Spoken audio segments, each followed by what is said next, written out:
नमस्कार, शाम के 5:45 हो गए हैं और अड़ी के साथ एक बार फिर से मैं हाजिर हूं पद्मजा जोशी। आज हमारे रडार पर हैं 3 बड़ी खबरें। पहली खबर है जम्मू कश्मीर और हरियाणा में विधानसभा के चुनाव पर। जम्मू कश्मीर में 18, 25 सितंबर और 1 अक्टूबर को वोटिंग होगी। हरियाणा में एक ही चरण में चुनाव होगा, यानी कि वोटिंग होगी 1 अक्टूबर को और दोनों राज्य के नतीजे आ जाएंगे 4 अक्टूबर को।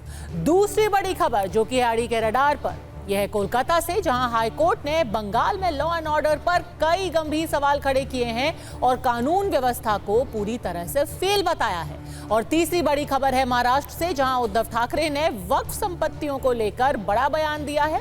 उन्होंने कहा कि वक्फ की संपत्तियों पर वो किसी को हाथ डालने नहीं देंगे। जाहिर सी बात है, इस पे भी बड़ी राजनीति शुरू हो गई है। इन 3 खबरों में से आज अड़ी का मुद्दा क्या है?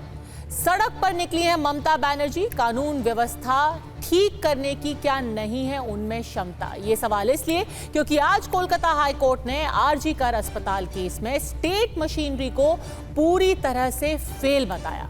क्या पश्चिम बंगाल में कानून व्यवस्था की स्थिति जर्जर है? क्या राज्य सरकार स्थिति को नियंत्रित करने में खुद को असमर्थ पा रही है? ये सवाल हम नहीं पूछ रहे, ये टिप्पणी आज खुद कलकत्ता हाई कोर्ट ने की।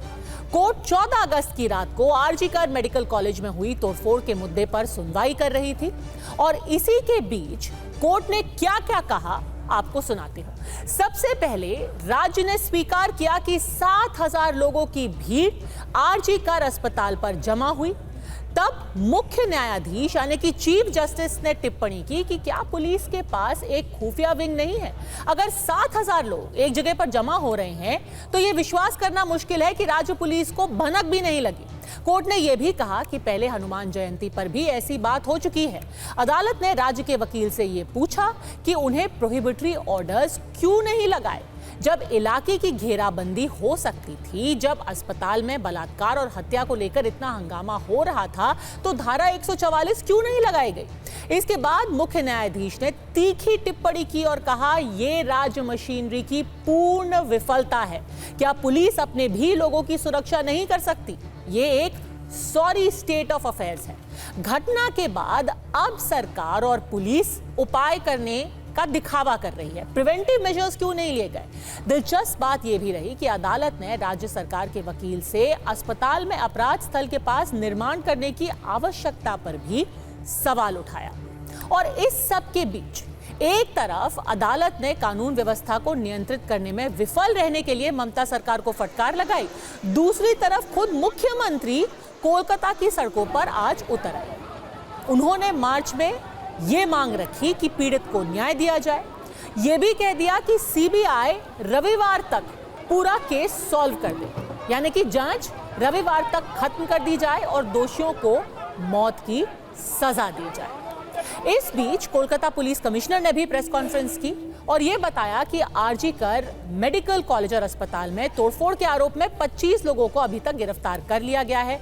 उन्होंने बहुत आलोचना का सामना किया है, तो उन्होंने आज अपनी तरफ से सफाई दी और कहा, हम किसी को बचाने की कोशिश नहीं कर रहे, पूरी जांच निष्पक्षता और पारदर्शी तरीके से की जा रही है। We have posted the photographs of people on our Facebook page. We have posted video also on our Facebook page. We have already arrested about 25 people. I think around 9 people, the information given by people on the basis of which the photographs of 9 people have already matched. पर इस सब के बीच स्वाभाविक तौर पर सवाल अब भी राज्य सरकार से ही पूछे जा रहे हैं। अब कांग्रेस, वामपंथी दल और भाजपा एक साथ आ गए हैं। खासतौर पर बीजेपी ये कह रही है कि कोर्ट की टिप्पणी के बाद ये साफ हो गया है कि राज्य आउट ऑफ कंट्रोल है और सीएम को इस्तीफा दे देना चाहिए। तो आज सवाल बहुत साफ है। क्या है आज पद्मजा के प्रश्न? उच्च न्यायालय की टिप्पणियों के बाद, कलकत्ता हाईकोर्ट की टिप्पणी के बाद क्या ये नहीं माना जाए कि पश्चिम बंगाल में कानून और व्यवस्था आउट ऑफ कंट्रोल है?